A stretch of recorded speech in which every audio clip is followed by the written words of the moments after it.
خلیفہ کے ہم ہیں خلیفہ ہمارا، وہ دل ہے ہمارا آقا ہمارا، ہمارا ہمارا خلیفہ ہمارا، وہ دل ہے ہمارا آقا ہمارا، وہ دل ہے ہمارا آقا ہمارا۔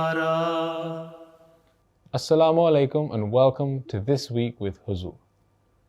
We are honored to present highlights of two virtual mulaqats that took place with Arab Ahmadis in Canada last weekend. We begin with Saturday's mulaqat, where Hazrat Khalifatul Masih, may Allah be his helper, met with the Arab Ahmadi men living in Canada. Last weekend, Hazrat Khalifatul Masih V, may Allah be his helper, held official meetings virtually with two delegations of Arab Ahmadis living in Canada. On Saturday, Huzur, may Allah be his helper, met a delegation of Arab Ahmadi men, during which those present were able to ask a range of questions. السلام عليكم ورحمة الله حضرة أمير المؤمنين. وعليكم السلام.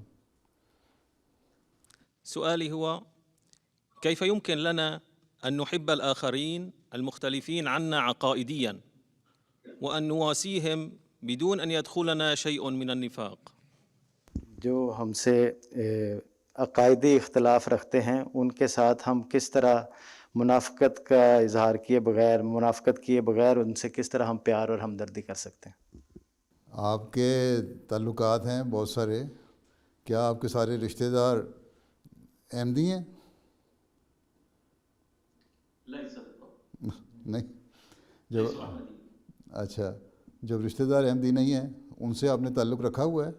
سوال ہے کہ مجبور ہیں، اس لیے اللہ تعالیٰ نے رحمی رشتوں کے ساتھ تعلق رکھنے کے لیے کہا ہے۔ کہیں یہ نہیں فرمایا کہ جو رحمی رشتے تمہارے مذہب کے ہیں، ہم مذہب ہیں، ان سے تعلق رکھو، اور جو رحمی رشتے ہم مذہب نہیں ہیں ان سے نہ رکھو۔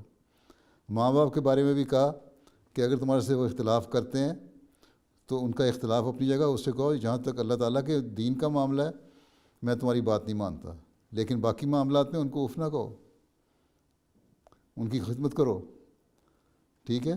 تو اللہ تعالیٰ نے تو سبق دے دیا کہ منافقت کے بغیر اپنے تعلقات کو نبھاؤ۔ دل میں کیوں منافقت پیدا ہو انسان کے؟ ہم ایک طرف کہتے ہیں کہ ہم نے ہر ایک سے محبت کرنی ہے اور ہمدردی ہمارے دل میں ہونی چاہیے، انسانیت کے لیے ہمدردی ہونی چاہیے۔ حضرت صلی اللہ علیہ وسلم رحمت للعالمین کہلائے گئے، رحمت للمسلمین تو نہیں تھے، یا احمدیوں کے لیے تو نہیں تھے۔ جب عالمین ہے اور اللہ تعالیٰ رحمان اور رحیم ہے تو اس کا مطلب ہے کہ یہ جو اللہ تعالیٰ کی صفت ہے اور حضرت صلی اللہ علیہ وسلم کا جو مقام ہے اور جو صفت اللہ تعالیٰ نے آپ کو عطا فرمائی ہے، اس کا اظہار ہر مومن سے ہونا چاہیے۔ تو منافقت کا تو سوال ہی نہیں، منافقت تو ایک بہت بری چیز ہے۔ ہاں، اگر کوئی غلط بات دیکھیں تو جس طرح قرآن کریم نے کہا کہ ماں باپ کو بھی کہہ دو کہ اس بارے میں تمہاری تائید نہیں کر سکتا، ہاں میرے ماں باپ کی حیثیت سے، رشتہ داری نبھانے کی حیثیت سے تمہاری خدمت کرتا ہوں۔ اب دوست کو کہہ سکتے ہیں تمہارے دوست کے حیثیت سے تمہاری میں خدمت کروں گا۔ حضرت مسیح علیہ الصلوۃ والسلام نے فرمایا کہ اگر ہمارا کوئی دوست ہو، تعلق رکھنے والا ہو، وہ شراب پی کے کسی نالی میں گرا پڑا ہو تو ہم اس کو لے کے آئیں گے گھر، اس کی خدمت کریں گے، اور جب اس کو ہوش آئے گی تو خاموشی سے اس کو گھر سے باہر نکال دیں گے۔ تو یہ منافقت نہیں ہے، یہ انسانیت کی خدمت ہے جو ہمارا مقصد ہے۔ تو ہمیشہ یاد رکھیں کہ ایک مومن کا فرض یہ ہے کہ وہ انسانیت کی قدروں کو پہچاننے والا ہو۔ جب آپ انسانیت کی قدروں کو پہچانیں گے تو آپ میں منافقت نہیں ہوگی، آپ سچے دل سے انسان کی خدمت کر رہے ہوں گے۔ لیکن جہاں مذہب کا معاملہ آئے گا وہاں بغیر کسی لگی لپٹی کے، بغیر کسی منافقت کے، بغیر کسی مداحنت کے اس کو کہہ دیں گے کہ یہ میرے دین کا معاملہ ہے، اس میں تمہاری بات نہیں مان سکتا، ٹھیک ہے؟ اس لیے یہ آپ کا سوال ہی غلط ہے کہ ہم کس طرح کر سکتے ہیں۔ ہمارا تو مقصد ہی انسانیت کی خدمت ہے۔ ایک طرف ہم کہتے ہیں ہم انسانیت کی خدمت کرنے والے ہیں، ایک طرف کہتے ہیں ہم منافقت کس طرح دور کریں، کیوں منافقت پیدا ہو دل میں؟ منافق تو بہت بڑی، سب سے بڑی برائی ہے۔ منافق تو آگ کے گڑھے میں گرنے والے لوگوں میں سے ہے۔ کس طرح ہم منافقت کر سکتے ہیں؟ یہ منافقت نہیں ہے کہ ہمارا دین کچھ اور ہے اور ہم اس سے ہنس کے باتیں کر رہے ہیں۔ اگر ہم ہنس کے بات کر رہے ہیں تو ایک انسان سمجھتے ہوئے باتیں کر رہے ہیں۔ اگر ہم خدمت کر رہے ہیں اس کی، تو ایک انسان کی خدمت کرنا ہمارا فرض ہے، بلکہ ہر اللہ کی مخلوق کا حق ادا کرنا ہمارا فرض ہے۔ ٹھیک ہے؟ تو یہ منافقت ہے ہی نہیں، یہ سوال ہی غلط ہے۔ جزاکم اللہ۔ السلام علیکم ورحمۃ اللہ وبرکاتہ مولانا امیر المؤمنین۔ وعلیکم السلام ورحمۃ اللہ وبرکاتہ۔ نشهد في السنوات الأخيرة تغييرات عالمية جذرية في مختلف المجالات۔ کہتے ہیں کہ موجودہ چند سالوں میں عالمی سطح پر بہت زیادہ سیاسی، اقتصادی، معاشرتی اور ماحولیاتی تبدیلیاں ہوئی ہیں اور ہو رہی ہیں، جن سے کیا ترقی یافتہ اور کیا غریب اقوام سب متاثر ہوئی ہیں۔ مثلاً لاکھوں لوگ سیاسی نزاعات کی وجہ سے مر رہے ہیں، جیسے کہ مشرق وسطیٰ میں ہو رہا ہے۔ دیگر لوگ مختلف اقوام کے لالچ کی وجہ سے، اور کئی لوگ مختلف وباؤں جیسے کرونا وغیرہ کی وجہ سے مر رہے ہیں۔ سوال یہ ہے کہ یہ حالات کب تک چلیں گے، اور کیا ہم بدترین زمانے تک پہنچ گئے ہیں، یا اس سے بھی زیادہ برا زمانہ آگے آنے والا ہے؟ بات یہ ہے کہ یہ ایسا زمانہ ہی تھا جو آج سے 130 سال پہلے سے شروع ہوا، جب اللہ تعالیٰ نے اپنے وعدے کے مطابق مسیح موعود اور مہدی موعود کو بھیجا، اور حضرت صلی اللہ علیہ وسلم نے اس کی پیش گوئی فرمائی تھی۔ یہ زمانہ تھا، اور ان کے ماننے والوں کے لیے خوشخبری دی کہ وہ ان برائیوں سے اور مسائل سے بچ جائیں گے جو سچے مومن ہوں گے۔ یہ نہیں کہ صرف بیعت کرنا، اس لیے حضرت مسیح علیہ السلام لکھا ہے کہ صرف میری بیعت کرنا کافی نہیں، میری بیعت کے ساتھ میری جو شرائط ہیں ان پہ عمل کرنا بھی ضروری ہے۔ تو ایک تو یہ ہے کہ وہ زمانہ چل رہا ہے، ساتھ ہی اللہ تعالیٰ نے حضرت مسیح علیہ السلام کو بھی بدریہ علامات، بہت ساری پیش گوئیاں فرمائیں۔ ان میں سے ہم دیکھتے ہیں کچھ پوری ہوئیں۔ جو حالات دنیا میں سے گزر رہی ہے، یہ تو ان حالات کا نتیجہ ہے جو دنیا کے اپنے عمل ہیں۔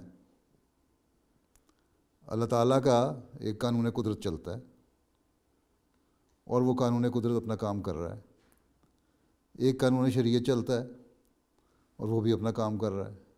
جب خدا تعالیٰ کو لوگ بھول جائیں گے، اور پھر عملی طور پر بھی دنیاوی لحاظ سے بھی ایسی غلط کاموں میں پڑ جائیں گے، یا برے اپنے حل نکالنے شروع کر دیں گے اپنے مسائل کے، جن کے نتیجے بد نکلنے ہیں، تو پھر وہاں قانون قدرت بھی کام کرے گا، قانون شریعت بھی کام کرے گا، اور وہ کام کر رہا ہے۔ اب دنیا کی اکثریت جو ہے وہ خدا تعالیٰ کو بھول رہی ہے، اور جب خدا تعالیٰ کو بھول گئی تو پھر اللہ تعالیٰ سے مانگنے کا تو سوال نہیں رہا۔ دنیا سے وہ مانگنا چاہتے ہیں۔ سیاستدان ہے، وہ سمجھتا ہے کہ میری قوت جو ہے وہ عوام ہے، وہ اپنی قوت خدا کو نہیں سمجھتا، کیونکہ اس نے مجھے ووٹ دینا ہے۔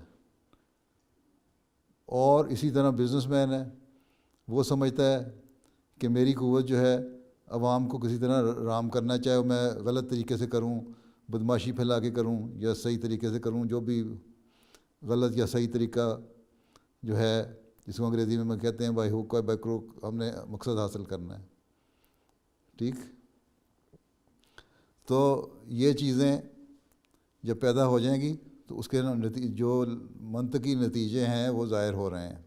لیکن ساتھ ہی ہمیں یہ امید بھی ہے کہ کیونکہ اللہ تعالیٰ نے حضرت مسیح علیہ السلام سے وعدہ فرمایا ہوا ہے، اس لیے اگر ہم لوگ صحیح ایمانداری سے اپنے فرائض پورے کرتے رہیں، اپنے ایمان پہ مضبوط رہیں، اپنے جو حق ہیں ہمارے وہ ادا کرتے رہیں، جو ہمارے فرائض ہیں ان کو ہم ادا کرتے رہیں، تو پھر انشاءاللہ یہ پیش گوئیاں ہمارے زمانے میں بھی پوری ہو جائیں گی، اور بجائے لمبا عرصہ ہونے کے حضرت موسیٰ کی قوم کی طرح لمبا عرصہ نہیں چلے گا، پھر بلکہ جلدی بھی پوری ہو سکتی ہیں، اور ہم دیکھ لیں گے کہ آہستہ آہستہ دنیا پھر اپنے پیدا کرنے والے خدا کی طرف آئے گی اور اس کو مانے گی. ٹھیک ہے، اس لیے میں تو اتنا نا امید نہیں ہوں اس بات پہ کہ اگر احمدی اپنے آپ کو بدلیں اور اپنا حق ادا کریں، خدا تعالیٰ کا جو ہم پر حق ہے اس کو ہم ادا کرنے والے ہوں، اور بندوں کے جو ہم حق ہیں ہمارے پر حق ہیں وہ ادا کرنے والے ہوں. اسی پہ میں بار بار زور دیتا ہوں. تو یہ دو حقوق اگر ہم ادا کرنے والے بنیں گے، اور انہی حقوق کو قائم کرنے کے لیے حضرت مسیح علیہ السلام نے فرمایا کہ میں آیا ہوں جو اسلام کی تعلیم کے مطابق ہے، تو ہم جلدی اپنی اس کرائسس سے نکلتا ہوا ہم اپنے آپ کو دیکھیں گے.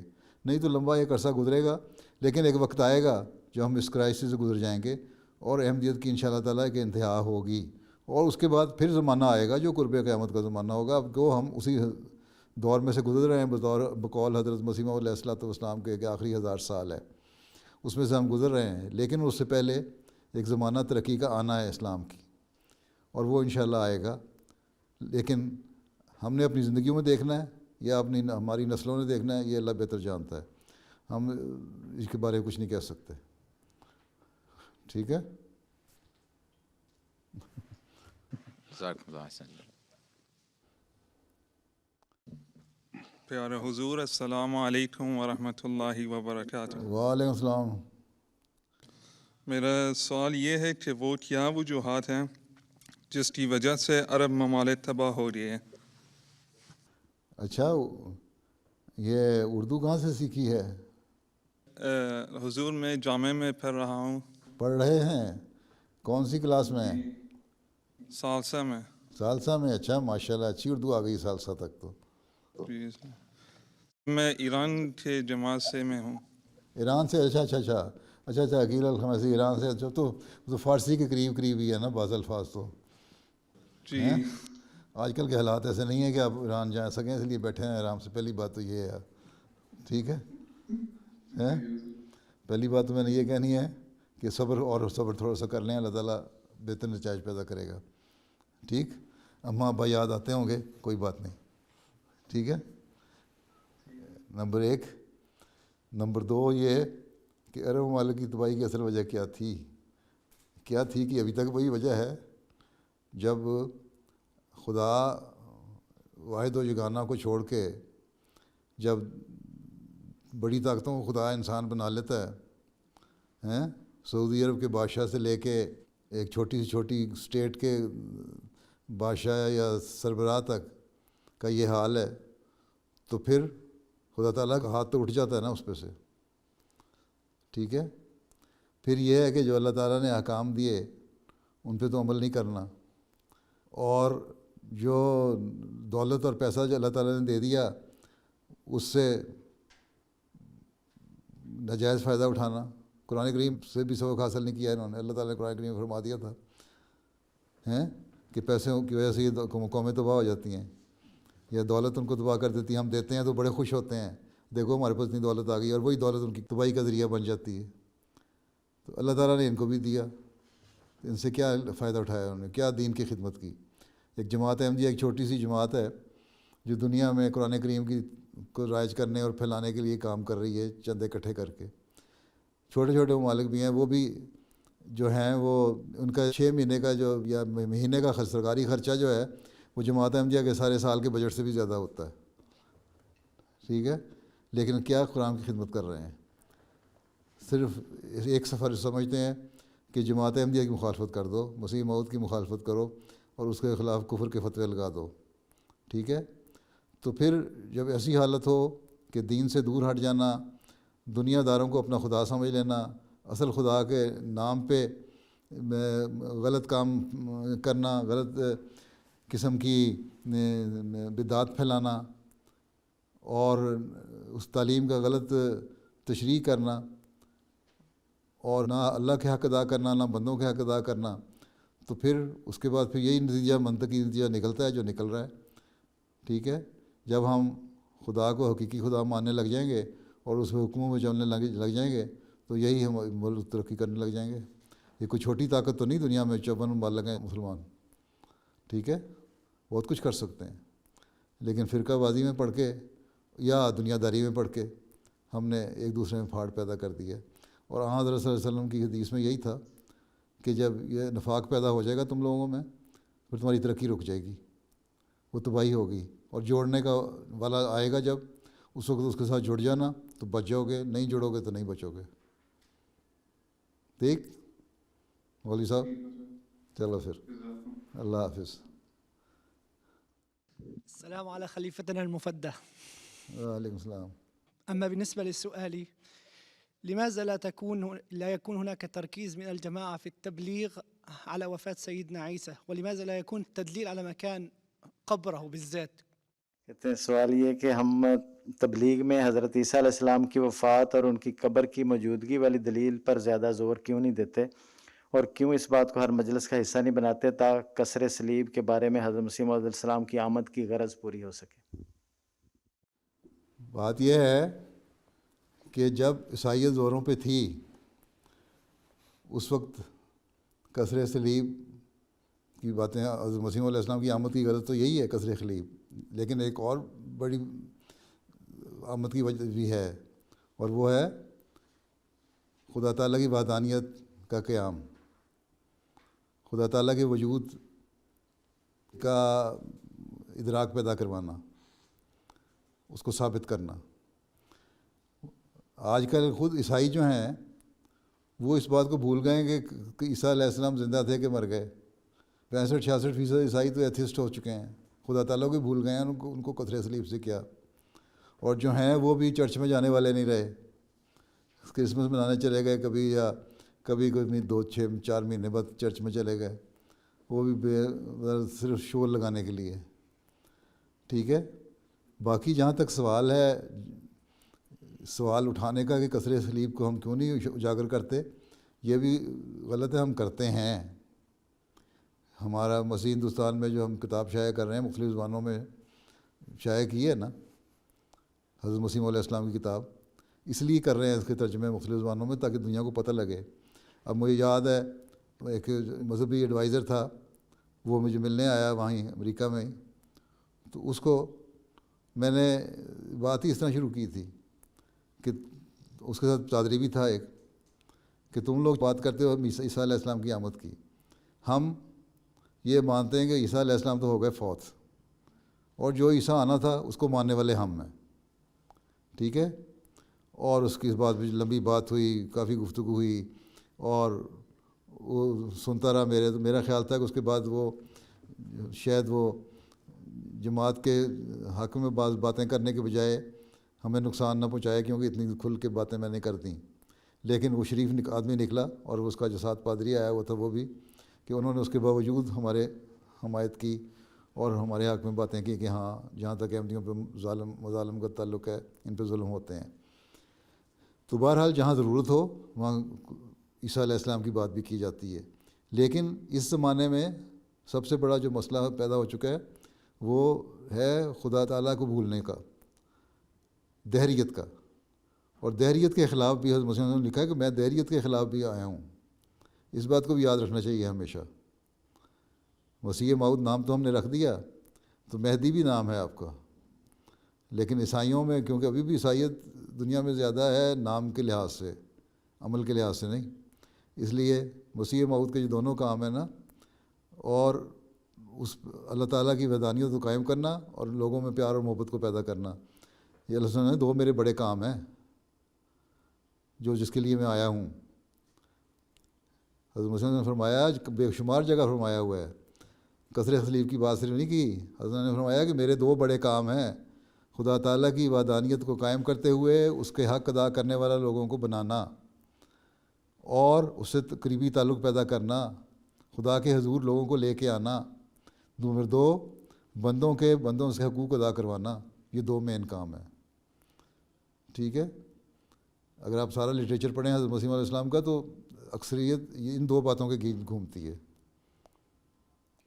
ٹھیک ہے، وہاں جہاں ضرورت ہے کسر صلیب کی وہاں کسر صلیب بھی کرتے ہیں، وہ تو ایک کام ہے کرنا ہے۔ ٹھیک ہے، ٹھیک ہے نا، تو ہم دونوں کام کر رہے ہیں۔ آپ کے کتنے دوست ہیں کینیڈا میں، آپ عیسائی، آپ مجھے جائزہ لے کے بتائیں کہ جو مانتے ہیں کہ حضرت عیسیٰ علیہ السلام زندہ آسمان پہ بیٹھے ہیں اور واپس آئیں گے، اکثریت یہ کہے گی ہم بیٹھے ہوں گے، کبھی بیٹھے تو چلے گئے، ہمیں تو کوئی تعلق نہیں.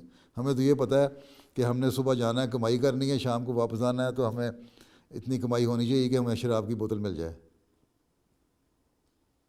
ٹھیک ہے ٹھیک ہے نا؟ كان الله معكم ووفقكم. ٹھیک ہے، جزاكم الله. اللہ حافظ. نعم. امیر صاحب 1 گھنٹہ میں نے دے دیا آپ کو، اب میرا دوسرا پروگرام شروع ہونے والا ہے، اس لیے اجازت ہو. اللہ حافظ ناصر. السلام علیکم ورحمۃ جی حضور کا شکریہ، جزاکم اللہ تعالیٰ. السلام علیکم ورحمۃ اللہ. السلام علیکم ورحمۃ اللہ. The following day, a delegation of Arab Lajna also had the opportunity to meet Hazur, may Allah be his helper, and ask questions. السلام عليكم ورحمة الله تعالى وبركاته يا سيدي الحبيب. اسمي نداء الشندغلي، وسؤالي هو: هل يقوم حضرة مولانا أمير المؤمنين بالمساعدة بالأعمال المنزلية ولا سيما الطهو؟ وما هو أفضل ما يطهوه حضرة مولانا أمير المؤمنين نصره الله؟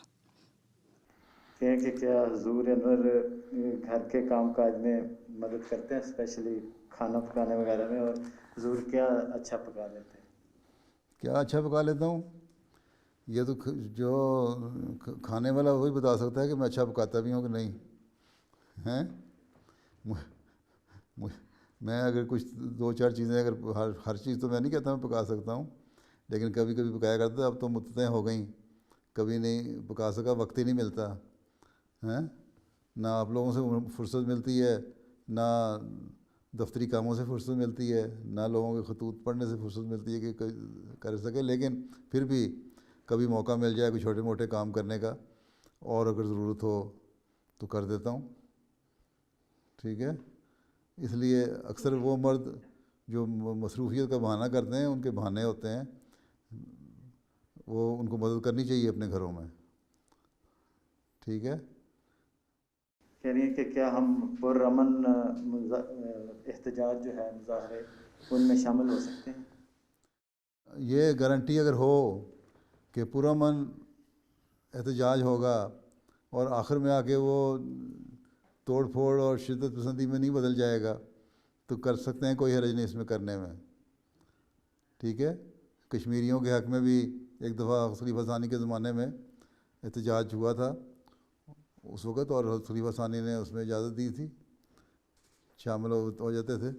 تو اگر پرامن احتجاج ہو اور کوئی توڑ پھوڑ نہ ہو، سرکاری املاک کا نقصان نہ پہنچایا جائے، اور قانون کے دائرے کے اندر رہتے ہوئے، جہاں ان ملکوں میں قانون بھی اجازت دیتا ہے احتجاج کی اور جلوسوں کی، پرامن جلوسوں کی، اس حد تک آپ کر سکتے ہیں، کوئی حرج نہیں ہے. کہتی ہیں کہ میری فیملی ڈاکٹر جو مصر سے ہیں اور عیسائی ہیں، ان سے اپوائنٹمنٹ تھی، تو انہوں نے مجھ سے پوچھا کہ کیا آپ وٹامن ڈی لیتی ہیں؟ تو میں نے کہا ہاں میں لیتی ہوں. انہوں نے کہا لیکن آپ کو عام لوگوں سے زیادہ لینی چاہیے، کیونکہ آپ حجاب پہنتی ہیں اور اس کی وجہ سے سورج کی شعاعیں آپ کی دل تک نہیں پہنچ سکتی. تو کہتی ہیں کہ میں سوال یہ ہے کہ کیا خدا تعالیٰ کوئی ایسا حکم دے سکتا ہے کہ جس میں ہماری صحت کے اصول کے خلاف؟ بات یہ ہے کہ سردیوں میں تو جب وٹامن ڈی کی زیادہ کمی ہو جاتی ہے، عموماً دن بھی وہاں چھوٹے ہوتے ہیں یورپ وغیرہ مغربی ممالک میں، اس وقت تو ان لوگوں نے بھی اپنے جسم کو ڈھانکا ہوتا ہے اور سورج نکلتا بھی نہیں اتنا زیادہ. اس وقت تو یہ لوگ بھی وٹامن ڈی لے رہے ہوتے ہیں. باقی رہ گئی گرمیوں کی باتیں. اس میں ہمارے جو چہرہ ہے آپ کا عموماً کافی حد تک ننگا ہوتا ہے، اور سورج کی شعاعیں صرف ایسی تو نہیں ہے کہ جو ڈائریکٹ جلد پہ پڑیں تو پھر ہی ہے. اب یہ لوگ وٹامن ڈی لینے کے نام پہ اور سن باتھ کے نام پہ بیچز پہ جا کے، سمندروں کے کنارے گرمیوں میں جا کے ننگے ہو کے لیٹ جاتے ہیں کہ ہم وٹامن ڈی لے رہے ہیں اور سورج کی شعاعیں لے رہے ہیں. تو یہ تو بے حیائی پھیلنے والی اور پھیلانے والی باتیں ہیں. اس کی اسلام اجازت نہیں دیتا. سورج کی جتنی ریکوائرمنٹ ہے وہ سورج میں کپڑوں سمیت بیٹھنے سے بھی پوری ہو جاتی ہے. آپ کا چہرہ تو ننگا ہوتا ہے، آپ کے ہاتھ بازو ننگے ہوتے ہیں، پاؤں آپ ننگے رکھتے ہیں، اور اسی میں وٹامن ڈی کی جتنی ریکوائرمنٹ ہے پوری ہو جاتی ہے. اللہ تعالیٰ نے اپنا نظام ایسا رکھا ہوا ہے. یہ صرف دنیا داری والی اور دجالی چال ہے کہ جی تم اگر یہ اس طرح کرو گی تو پھر تمہاری اندر وٹامن ڈی نہیں آئے گی. وہی شیطان کے ابھی ذکر ہوا رہا تھا نا، شیطان کے وسوسے ڈالنے والی بات. تو یہ شیطانی وسوسے ہیں جو پڑھے لکھے لوگ بھی ڈالتے ہیں، تو یہ باہر کے شیطان ہیں، ٹھیک ہے. اس لیے جو اتنی ریکوائرمنٹ آپ کی ہے وہ پوری ہوتی ہے. باقی سارا دن آپ گھر میں تو حجاب پہن کے نہیں بیٹھی ہوتی. گھر میں آپ کے کمرہ ہے، اس کے کھڑکیوں سے شیشوں سے دھوپ آ رہی ہوتی ہے. جب دھوپ آ رہی ہے وہاں آپ بیٹھ کے دھوپ لے سکتی ہیں. کپڑے لائٹ کپڑے پہنے ہوتے ہیں، اس میں آپ بیٹھی ہوتی ہیں. جب باہر جانا ہے حجاب لینے کا یا کوٹ پہننے کا یا پردہ کرنے کا حکم تو باہر کے لیے ہے. گھر میں اگر کوئی نامحرم ہے تو اور بات ہے، ادروائز تو یہی ہے کہ ہم ریلیکس کپڑوں میں پھر سکتی ہیں. اور بے شک اپنے سروں سے اوڑھنیاں بھی اتاری ہوتی ہیں، کوئی ایسی بات نہیں ہے. تو ڈھیلے لباس بھی ہوتے ہیں گھروں میں. اور وہ جو لباس ایک آدھی قمیض پہنی ہوتی ہے وہ کافی ہوتی ہے سورج کی شعاؤں کو لینے کے لیے. یہ بالکل غلط طریقہ ہے. یہ کہہ دیا کہ جی سورج کی شعائیں نہیں جاتی، وٹامن ڈی لیں. ان لوگوں میں وٹامن ڈی کی زیادہ کمی ہوتی ہے، بلکہ یہ بھی لیتے ہیں بہت زیادہ، ٹھیک ہے. اور جو گرم ممالک ہیں وہاں ویسے ہی ملتی رہتی ہے، وہاں کوئی ایسا مسئلہ ہی کوئی نہیں ہے، ٹھیک. Another lady asked how to inculcate love for Allah the Almighty and for namaz within one's young children. ان کے سامنے نماز پڑھیں، ان کے سامنے اپنی نماز جو ہے نمازیں ان کے سامنے پڑھیں، اور نمازوں کی جو اپنی حالت ہے اس کو اتنا سنوار کے پڑھیں کہ ان بچوں میں شوق پیدا ہو کہ ہم نے بھی نماز پڑھنی ہے. میں نے دیکھا ہے کئی ماں باپ ہیں جو خود نماز پڑھتے ہیں بچوں کے سامنے. بچے جب دیکھتے ہیں تو خود بھی، لڑکیاں ہیں تو سر پہ اسکارف رکھ کے یا دوپٹہ رکھ کے نماز پڑھنے لگ جاتی ہیں اپنی ماں کے ساتھ. یا لڑکا ہے تو وہ سر پہ ٹوپی رکھ کے نماز پڑھنے لگ جاتا ہے، یا ویسے کھڑا ہو جاتا ہے نماز پڑھنے کے لیے. تو بچپن سے جب یہ شوق پیدا ہوگا، ان کو یہ احساس پیدا ہوگا کہ ہاں یہ ایک فرض ہے جو میری ماں اور میرے باپ ادا کر رہے ہیں، اور ان میں اس میں مزہ آ رہا ہے. آپ کی چہروں کو دیکھ کے ان کو بھی پتہ لگ رہا ہوگا کہ ان میں ایک شوق اور ذوق ہے نماز پڑھنے کے لیے، اور ایسی حالت طاری ہے جس کو کبھی انہوں نے چھوڑا نہیں. تو بچوں میں بچپن سے شوق پیدا ہوتا جائے گا. یہ تو انسان کا اپنا نمونہ ہے، عملی نمونہ دکھائیں گے بچوں کے سامنے تو ان میں شوق پیدا ہو جائے گا. اور پھر اس شوق کو بڑے ہوتے تک رکھیں، 7 سال کی عمر تک ان میں شوق پیدا ہو جائے. اس لیے آپ نے فرمایا کہ 7 سے 10 سال کی عمر تک بچوں کو پھر نمازیں پڑھانے کی طرف توجہ دلاتے رہو. اس سے پہلے تو نہیں نمازیں پڑھانے کے لیے کہا، لیکن اپنے نمونے دکھانے کے لیے کہا ہے. اس کے بعد 3 سال نماز پڑھنے کے لیے کہو، یہ 1 2 3 4 نمازیں پڑھ لیں. اس کے بعد 10 سال کے بعد فرمایا کہ فرض ہو گیا. اب ان سے کہو تمہارے بھی فرض ہے، اب تم بڑے ہو گئے ہو، اب تم نے نماز پڑھنی ہے. تو یہ نمونے ہیں ماں اور باپ کے. کس حد تک آپ کو خود اللہ تعالیٰ کی عبادت کی طرف رغبت ہے، اور کس طرح آپ اس کا حق ادا کرتی ہیں. جب خود ادا کر رہی ہوں گی اور بچے کا باپ بھی کر رہا ہوگا تو وہ خود ہی عادت پڑ جائے گی. ٹھیک ہے، سمجھ آ گئی نا میری بات کی؟ یا کچھ رہ گیا سوال تو پوچھ لیں دوبارہ. وہ کہہ رہی ہیں کہ میرا بیٹا جو ہے اس کی عمر 11 سال ہے، وہ ہمارے ساتھ پڑھتا ہے، اور بیٹی ہے اس کی عمر 3 سال. تو وہ حجاب وغیرہ بھی پہنتی ہے، لیکن کبھی وہ وضو وغیرہ کا اہتمام نہیں کرتی، ویسے کھڑی ہو جاتی ہے. تو میں بیٹے کو اس کے لیے ہاں کہتی، میں بیٹے کو کہتی ہوں کہ کوئی بات نہیں اسے پڑھنے دو، لیکن وہ کہتا ہے کہ آپ اس کو اجازت دیتی ہیں، مجھے نہیں اجازت دیتی. کہ میں اس کو کہتے ہیں کہ تمہاری جو بیٹی ہے وہ تو ابھی اس پہ فرض ہی نہیں ہوئی نمازیں. وہ اگر آ کے شوق سے شامل ہو رہی ہے تو اس کو شوق سے شامل ہونے دو. اس پہ ہم نے ابھی اس عمر کی سختی نہیں کرنی. اسلام دین یسر ہے، تنگی نہیں دیتا. تو لیکن تم کیونکہ 11 سال کے ہو گئے ہو، تمہارے پہ جو بھی قوانین ہیں، جو بھی پروٹوکول ہے نماز ادا کرنے کے لیے، اس کے لوازمات ہیں، اس سے پہلے کیا کرنا ہے، وضو کرنا ہے، اور پھر نماز کے لیے کس طرح کھڑا ہونا ہے، تم پہ کیونکہ فرض ہو چکا ہے. اس لیے تمہیں ہم کہتے ہیں کہ تم یہ کرو.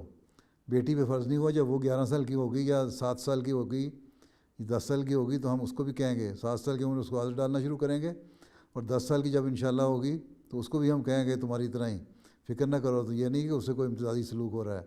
وہ بچپن میں تمہیں بھی نہیں ہم کہتے تھے اور اس کو بھی نہیں کہتے.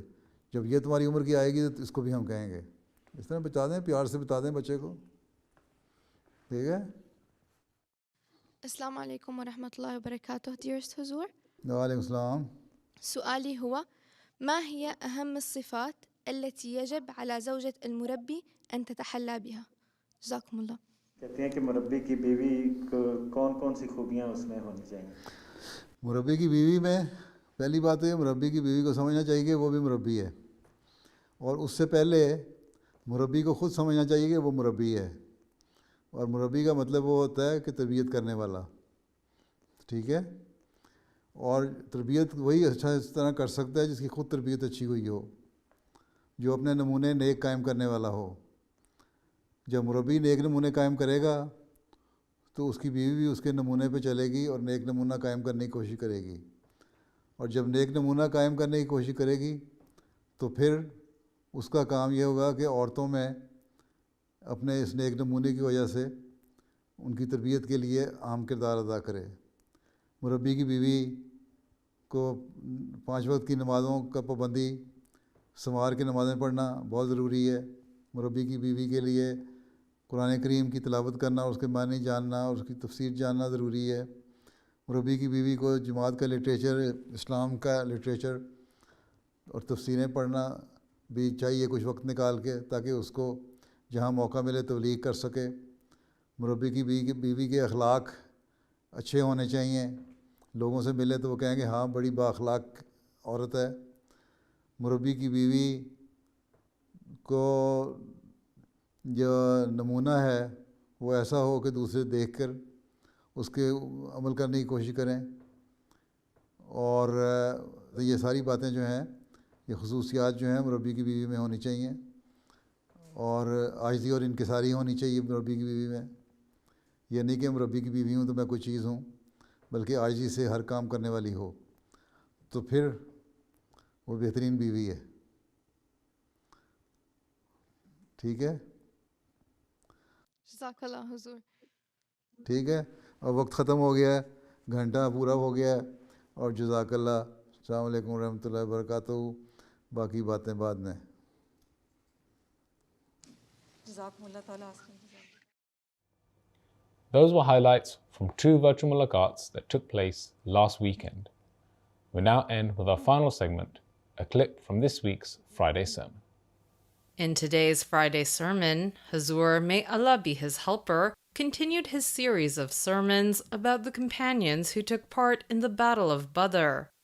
Towards the end, Hazur, may Allah be his helper, requested prayers for Ahmadis around the world. آج میں افغانستان کے احمدیوں کے لیے دعا کے لیے بھی کہنا چاہتا ہوں۔ بہت تکلیف میں گزر رہے ہیں، بعض گرفتاریاں بھی ہوئی ہیں، عورتیں بچے بڑے پریشان ہیں گھروں میں اپنے، جو باہر ہیں مرد جو گرفتار نہیں ہوئے وہ بھی بے گھر ہوئے ہیں، کیونکہ خطرہ ہے کہ گرفتاریاں نہ ہو جائیں۔ اللہ تعالیٰ ان کے لیے آسانیاں پیدا فرمائے اور ان کو اس مشکل سے نکالے۔